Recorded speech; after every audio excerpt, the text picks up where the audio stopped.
In that freezing dawn of December 1944, the tense calm preceding Christmas on the Western Front was shattered, not by a massive bombardment or a new tank blitzkrieg, but by something more subtle, more insidious, the war of shadows, the war of identity. Operation Greif, conceived by the German regime and led by the notorious Colonel Otto Skorzeny, was one of the most audacious and, in essence, desperate espionage gambits of the conflict. Its objective was to sow chaos, capture vital bridges, and disrupt the American rear during the colossal Ardennes offensive, the German regime's last major counterattack in Europe. The air in the Ardennes forests in Belgium smelled of pine, gunpowder, and silence. It was a treacherous silence. For beneath the frozen surface of the roads and in the dense tree canopy, history was moving toward a new, somber chapter. The theater of war was not only the open field. It also became the minds of the soldiers, the subtle doubt that settled in every checkpoint, in every brief roadside conversation. The men who were about to cross the lines, wearing the enemy's uniform, were not merely soldiers. They were actors in a deadly drama, where the only difference between survival and execution was the perfection of the accent, the fluency of American military jargon, the correct handling of a pack of cigarettes, or the pronunciation of an unimportant American city. The German strategy rested on a profound psychological premise, the inherent trust placed in a familiar uniform. 25 elite German commandos, the so-called Panzer Brigade 150, were selected for their proficiency in English and their ability to pass themselves off as American soldiers. They were given uniforms, equipment, vehicles, and even rations from the U.S. Army, meticulously stolen, captured, or smuggled. Skorzeny's ultimate and grandiose goal was for his men to seize the bridges over the Meuse River, which were essential for the advance of the German armored divisions.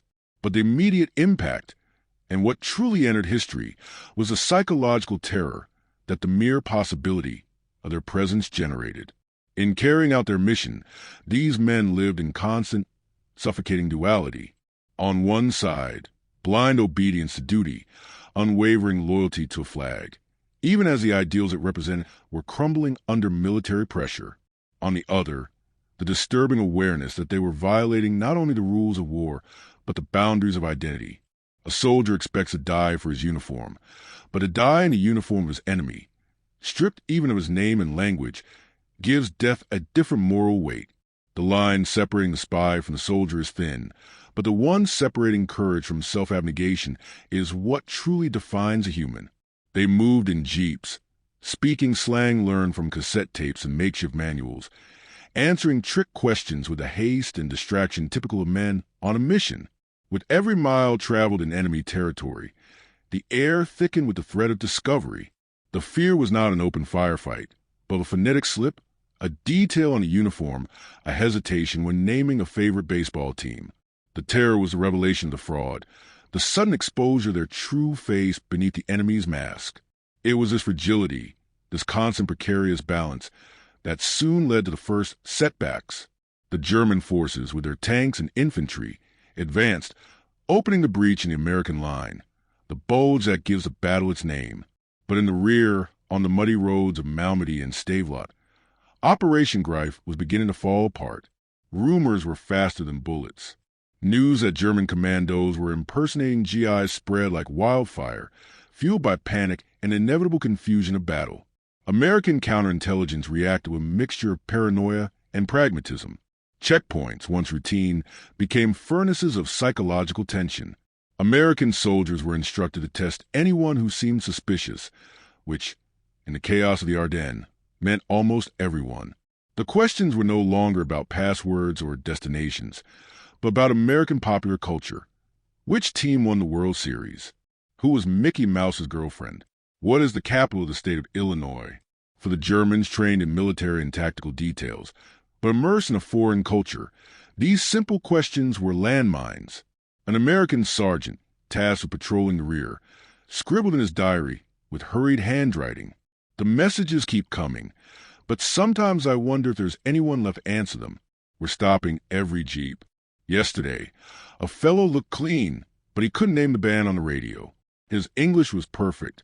Fear is making us forget who we are. Who am I to ask what color Rita Hayworth's eyes are? And why is that answer more important than our platoon? The historian comments, it is the loneliness of war, but also its absurdity.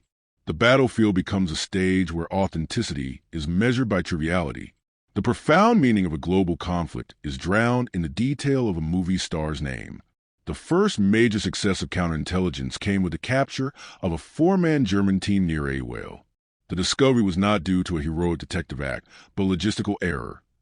The Jeep they were using had its U.S. Army license plates upside down, an oversight that betrayed the haste and inexperience of those who prepared them. Brought in for questioning, the farce collapsed. The counterintelligence interrogator, in his laconic, formal report, noted the suspect, named Otto W., was impeccably dressed as a corporal of the 106th Division. The documentation was fake, but convincing. His failure, when asked the name of the last president before Roosevelt, he hesitated and cited an obscure name of a regional politician. His reaction was not one of fear, but frustration at the technical failure. Surrender was immediate upon the revelation of the lie. The historian reflects, this type of error, this technical failure in representation, reveals how deeply the Germans underestimated the informality of American culture, the network of popular knowledge that unites its soldiers. They trained fighters, but they did not train citizens.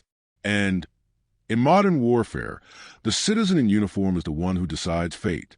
With the arrest of these first men, American authorities gained confirmation that the rumors were real. The panic, however, was exponential. Scores of these commandos did not need to succeed in their tactical missions to have a devastating impact. The mere idea of their presence multiplied the confusion in the rear. American units were arresting each other. The password, once a security tool, became an invitation to suspicion.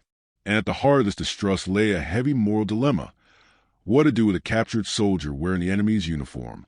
Under conventions of war, the use of enemy uniforms for espionage is considered a war crime.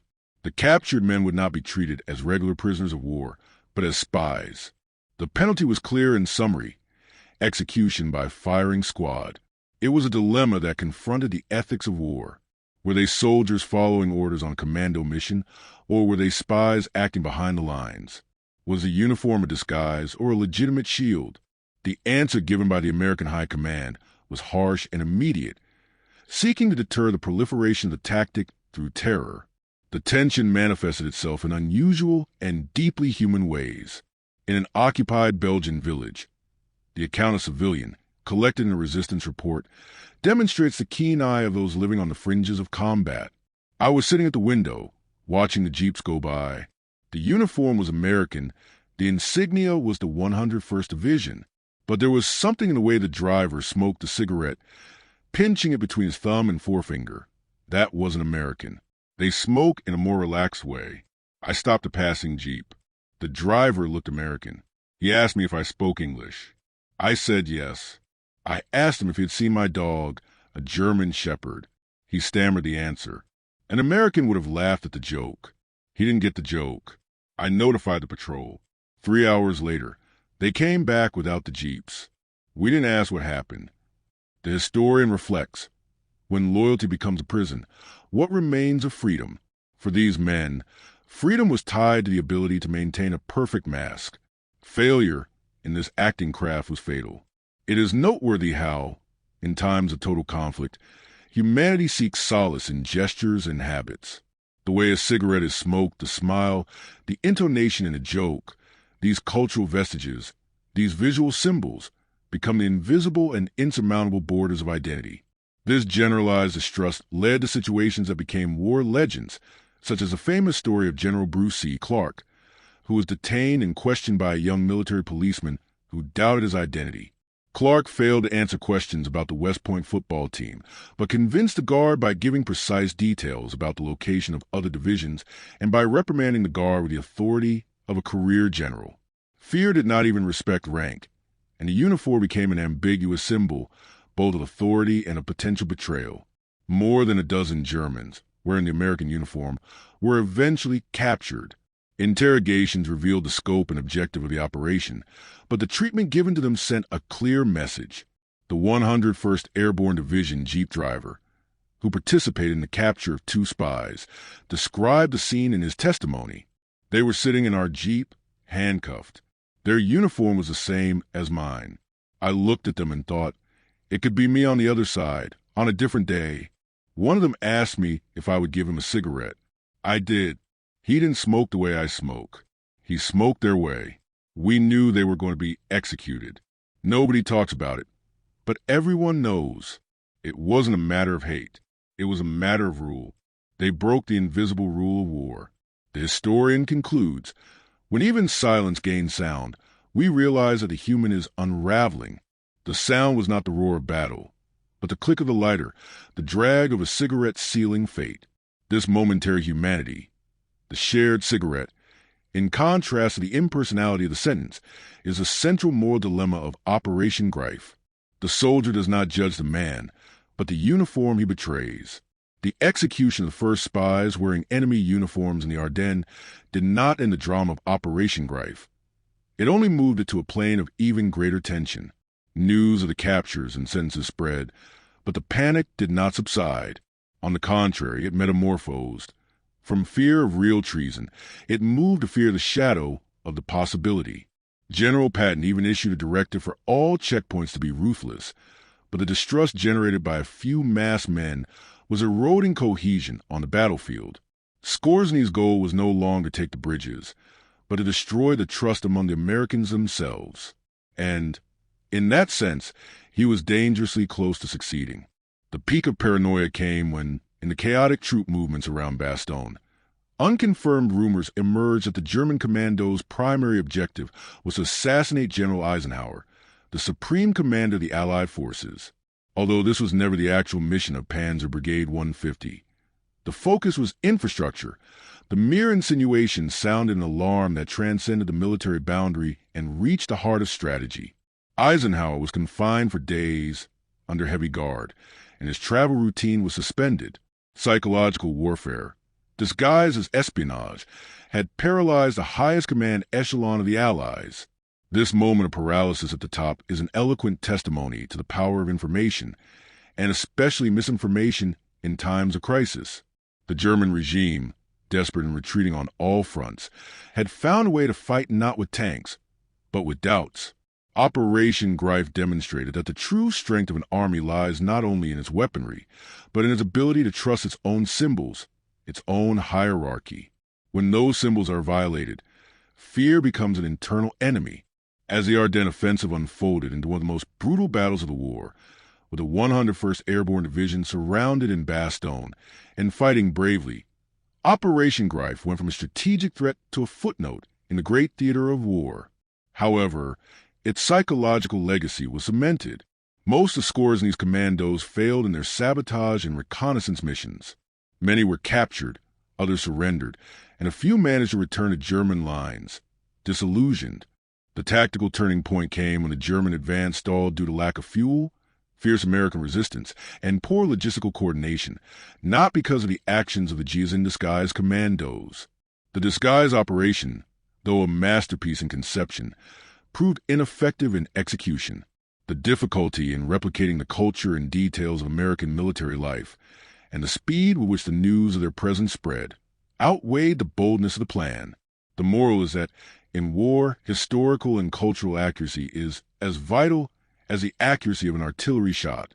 We then come to the outcome. The following months swept the German presence out of the Ardennes. The offensive failed, the last strategic resource of the German regime was exhausted, and the war in the West became a race toward the Elbe. The story of Operation Greif might have been just a small chapter of military curiosity, were it not for the moral weight it imposed. These men, taken for execution, were not just victims of a rule of war. They were the first casualties of the war of identities. The historian must reflect, what drives a man to cross this moral boundary, to wear the uniform of his enemy, knowing that capture means a denial of his dignity as a prisoner of war? Is it blind obedience? Is it faith in victory that was already proving impossible? Or is it the terrible realization that, at the end of total war, the ends justify any means, no matter how grim the act of stripping oneself of one's own identity? Loyalty, when taken to the extreme, becomes a form of self-annihilation. In the years that followed, The story of Operation Greif became a lesson in counterintelligence, but it is its human significance that resonates. The war ended, but the ethical questions remained, echoing in the voices of those who lived it. In a formal military report, a bureaucratic phrase about the fate of the captured commandos survives. Acceptable losses within the plan of deterrence. The narrator pauses. It is in this kind of phrase that language becomes a shield, suffering becomes a number, and the number erases the face. Bureaucracy tries to encapsulate the tragedy, but fails. This is not an acceptable loss, but a loss of the humanity that war tries so hard to erase. Finally, the diary of a civilian survivor in an Ardennes village brings a note of reflection on the strangeness of those days. We knew when the war had passed. It wasn't by the silence. It was when we saw the American jeeps finally stop asking each other who they were, when they started smiling at us again without suspicion. Today, the bell rang earlier, perhaps to remind us that identity, once restored, is the first peace humanity feels. The historian concludes, even in the darkness, humanity creates rituals to remind itself of itself. It is a last act of resistance, to feel and to recognize. The legacy of Operation Greif does not lie in its few tactical actions, but in the trail of distrust it left behind. It taught every soldier that, in a total conflict, war is also fought in the realm of perception. The uniform, once a symbol of fraternity and clarity, turned out to be an object of potential betrayal. The episode of the Ardennes and Skorzeny Spies serves as a dark mirror, forcing us to question the limits of obedience and the price of truth. Courage was not only in advancing under fire, but in maintaining moral integrity, when one's very identity was put to the test. Faith, in that context, was a stubborn belief that there was a line, an invisible rule, that not even the desperation of a dying regime could cross with impunity. The engines fell silent. The jeeps went home, but the echo of the choices made that night still resonates in humanity's memory. What we learned about the war of identities remains relevant, reminding us that, in any conflict, the first casualty is clarity and the second is trust. The snow erased the footprints of the soldiers in the Ardennes, but the moral weight of dressing as the enemy, of betraying the most sacred symbol of war, the uniform, remains as a solemn reminder of what humanity is capable of doing and enduring in the name of a lost cause. The battlefield becomes a memory. The lesson becomes a warning. History here is the final checkpoint, where we are forced to confront ourselves and ask, what is our true identity when war demands we hide it under the uniform of the other? And what is left of us when the only answer we have is silence?